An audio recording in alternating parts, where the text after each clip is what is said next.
Good afternoon mga kalapatids. Nandito na naman po tayo kay Natalia Lopez, better known as Erwin Ortega.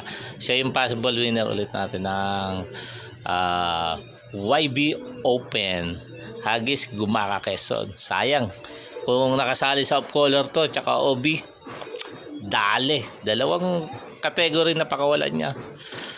Sabi niya nga, para naman doon sa iba, diba? Huwag tayong sakim.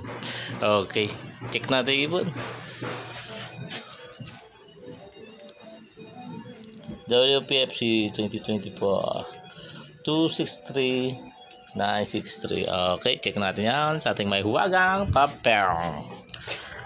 Natalia Lopez 263 963 sa SAUM 3. Ayun, kaya pala nanalo. Sabi niya, sa Yumi. Sa kanya nami pa. Asan yun? Sa Yumi.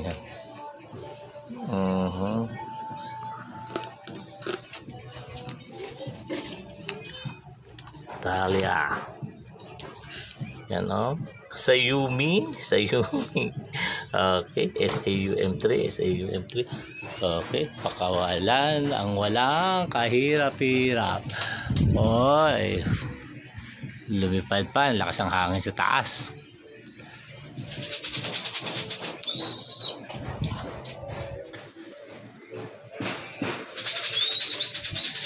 Ay, mga Taiwan, di pa ba kayo iitlog? Iniwan ko na yung sing-sing ko dito. Umitlog na kayo, hay, mga Taiwan.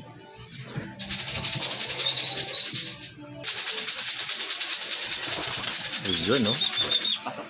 Parang palkon, pag landing, tumatakbo pa, kahit di mananalo yun. Parang malanday lang, tumatakbo. Okay, double check tayo. Mukhang ito natatalo kay Rufino Trinidad. WPFC 2024 260 963. Okay. Shoutout. Wala na akong shoutout. Salamat pala sa siyempre doon sa taas, kahit pa paano nanalo tayo. Nasa mga kaibigan ko kay Gordon Brothers, kay Gabon Bebiano sa ibon niya, laki ng ibon niya. Kanina sa pa. Kaibigan ko sa sa MMFC, nagdilipa din yun sa Banda Bulacan siya. Anong pangalan? Godspeed Love, si Marl Yaput. Iyon. Salamat sa ibon nyo. Baka may nakalimutan pa, magtatampo yun. Asawa ko, salamat. Manager ko, salamat sa pagtaya sa ibon natin. Salamat. Parang kilala ko yung manager mo. Okay, hanggang dito lang po.